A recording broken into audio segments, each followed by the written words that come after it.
Rune Factory 4 Special is my favorite game on the Switch. I guess that gives away my eventual ranking my Switch games video, but I mentioned that because I want to get across how much I love the Rune Factory series.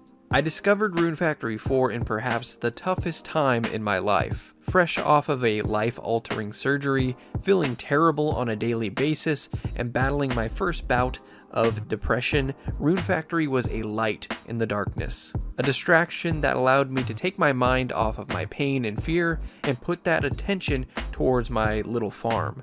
And when I was feeling angsty, I could go out and fight monsters, snagging more loot for my crafting recipes. When I learned that a new Rune Factory was on the way, despite the original developer of Rune Factory 4 going bankrupt, I was over the moon. The harvest moon, you might say. Fool this man! Even more exciting, Rune Factory was going back to 3D. While the most prominent entries in the series have been from a fixed top-down viewpoint, there have been a couple of Rune Factory games that have tried the 3D route with mixed results. Maybe this would be the time they get it right, and we'd have the best Rune Factory experience ever.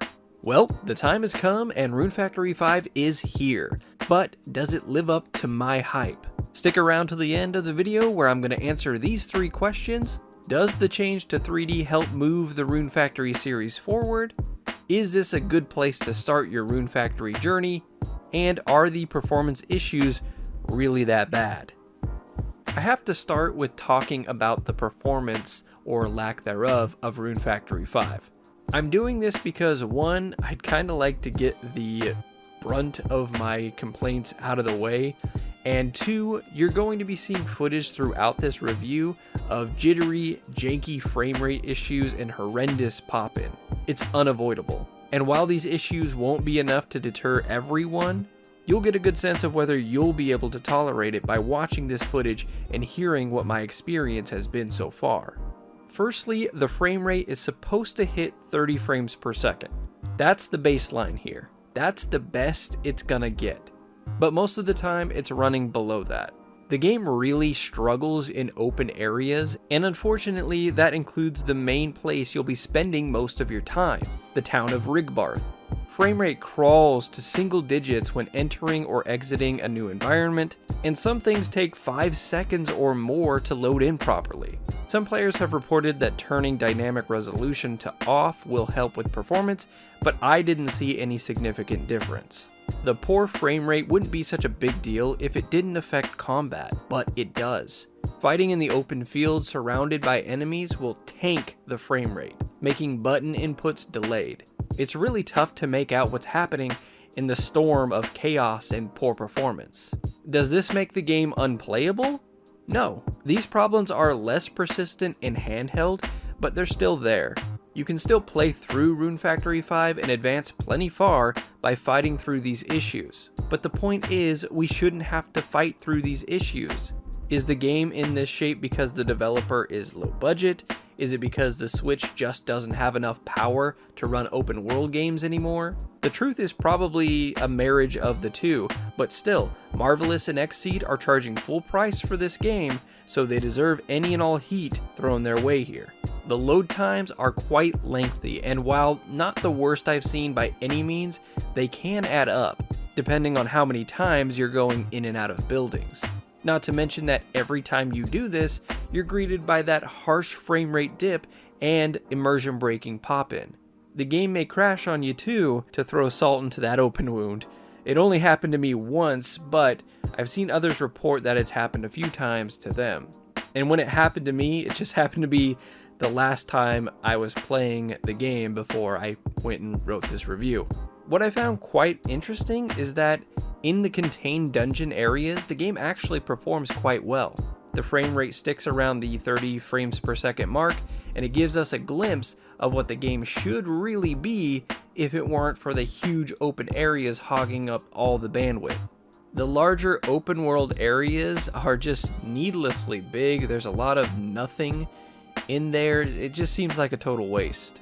I think there should have probably been a compromise here between the old look of Rune Factory 4 and the desire to do more 3D assets. The visuals are also a mixed bag. On one hand, you have some really terrific art design going on, the character designs are excellent, and the vibrant contrast you get in Rigbarth makes the game feel cozy. On the other hand, we have some of the ugliest textures I've seen in any game ever, and I'm talking Nintendo DS bad. These poor textures are mainly in the open areas, the grass, the mountainsides, water, foliage. It looks like the textures were stretched a million times past their original resolution, creating a smeared look all around. Mayhaps one day we will get Rune Factory 5 on the PlayStation, Xbox, and PC, and we can see this game run the way it was intended, but until that time, we're stuck with the Switch. And usually I'm pretty lenient on performance issues, as they typically get patched within the first few weeks, but I don't think this is happening here. Why not? Well, the game has been out for almost a year in Japan, and while it got patched, it's still struggling. I feel like this is as good as it's gonna get. Alright, so good news. That's the majority of my negative feedback behind us in the rearview mirror now. If you can make it through all of what I just talked about, then what meets you on the other side is one of the best gameplay loops in gaming. While farming isn't the sole focus of Rune Factory by any stretch, it is a key component to the series. After all, Rune Factory is a Harvest Moon spin-off, so it makes sense. The switch to 3D had me quite worried that the farming would be needlessly difficult, and while there are definitely times where I missed the top-down view for my horticultural duties, it actually worked better than I had anticipated. Whenever you walk over to your farm, the camera defaults to a top-down view, but still allows you to freely move the camera. You can turn this default view off in the settings if you'd like, but I find it to be very helpful for managing my crops. Growing crops has multiple purposes. You can sell off the harvested crops in your shipping bin, use the crops to cook with, give the crops to your fellow citizens as a gift to gain their favor. Hell, you can even make weapons with some crops. Nothing strikes fear into the heart of evil like a sweet potato magic staff. You start out with a smaller farm and eventually get your own farm dragon. Yes, you heard correct, a dragon with a farm on its back. Incredible. Increasing your farming skill allows you to learn recipes for better farming tools, which improve your crops level. Yes, the crops have levels, folks. You can also brew up things like fertilizer and nutrients to help your crops grow stronger. Crafting is another huge part of the Rune Factory series, and pretty much everything returns from Rune Factory 4. You can craft weapons, armor, accessories, potions, medicine, cooking items like spices, and more. Cooking was my favorite part of Rune Factory 4, and it's just as good here. There are 5 or so different cooking tools that you can use, including a knife station for preparing sashimi, a pot for soups, an oven for baking, a pan for frying fish and other goodies, a juicer for you liquid diet folks, and even a steamer. Making dishes is actually quite important, as not only can you sell them and give them out to other characters, but they'll help you out tremendously in the field when you're doing battle with the monsters of the land. Dishes can give you buffs, heal your HP, and heal your RP, which is like your stamina.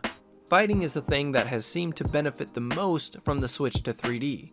I enjoyed the combat of Rune Factory 4, but fighting in 3D adds new layers of strategy here. Positioning matters so much more now, and you won't always be able to see what's lurking behind you. Recruiting and bringing other characters around with you is a blast, as they'll level up with you, so you have to be aware not to bring an unskilled fighter into a big fight with overleveled characters. Well, I guess you could, if you just wanted to use them as a meat shield.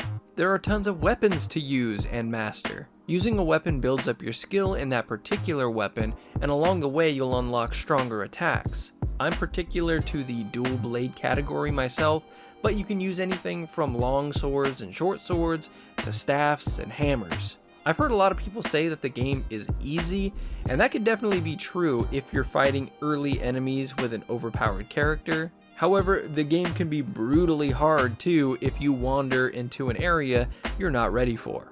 Runes, variety of weapons and fighting styles, magic, dangerous areas. This is starting to sound like some other game.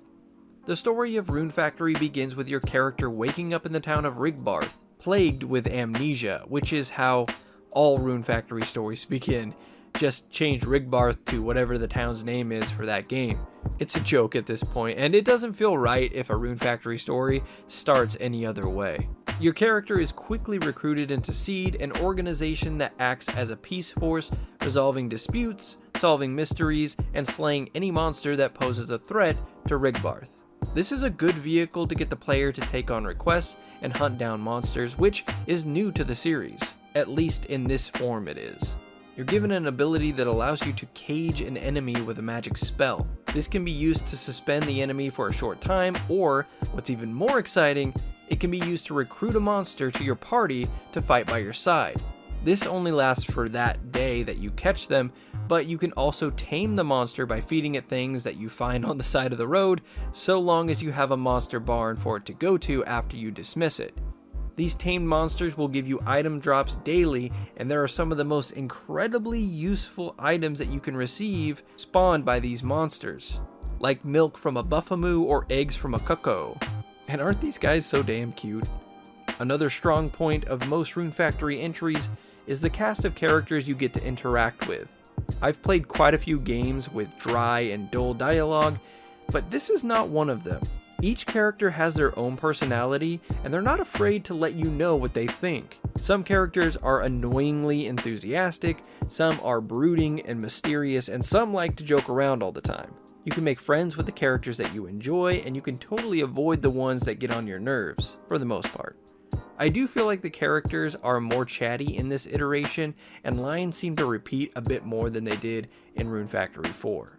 As previously mentioned, the character designs are splendid, and the variation of styles is refreshing. Another Rune Factory staple is marriage, and this time around, you can partake in same-sex relationships, a first for the series that was actually suggested and championed by the XSEED localization team.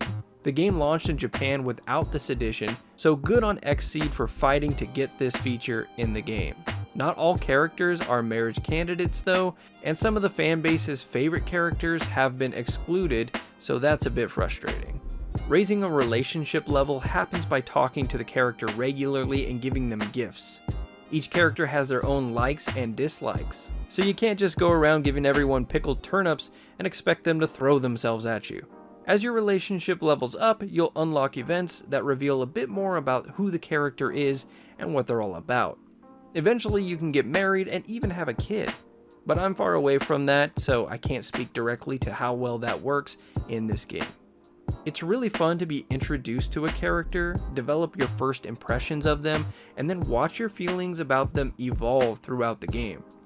I really liked Ludmila's character looking at the character reveals before the game came out, but now that I'm deep into the game, I'm actually quite smitten with Scarlet, who acts like a hard ass early on, but has much more depth once you get to know her. Before we wrap up this review, I quickly want to mention the sound.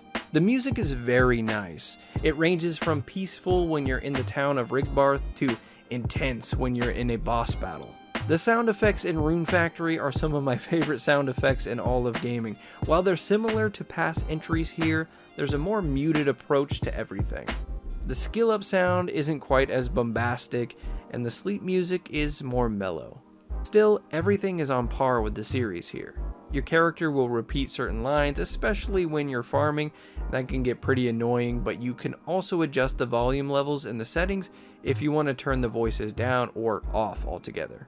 Time to finally answer our 3 questions from the beginning of the video. First off, does the change to 3D help move the Rune Factory series forward? Ultimately, I don't think it does, at least not how it's executed here. I don't think they should necessarily give up on the 3D focus, but they really need to find out what works, like the combat, and maybe what doesn't work, like the performance issues. Secondly, is this a good place to start your Rune Factory journey? Nope, I would 100% recommend Rune Factory 4 Special on the Switch over Rune Factory 5. I consider Rune Factory 4 to be a complete experience. Almost everything you can do in Rune Factory 5 can be done in 4, and you won't have to deal with poor performance. And lastly, are the performance issues really that bad? Yes they are. Listen, I know there are going to be people in the comments saying that they played the game for 80 hours, and if they can get through it, you can too. That is true. You can force your way through the performance issues. However, the real question is, will you want to? With so many great games out there to play that do run well, it's hard to expect people to, especially newcomers, put up with 10 to 20 hours of huge frame rate dips to get hooked on the undoubtedly deep and rich gameplay loop that Rune Factory possesses.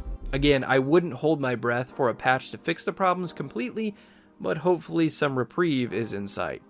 Time to slap a score on this sucker and send it home. Rune Factory 5 is a tale of two games. On one hand, it's a fantastic farming / life sim with tons of stuff to do and fun ways to do it. Packed with interesting characters and a mysterious story, the core game is a contender for my personal game of the year. On the other hand, is one of the worst performing games I've ever played.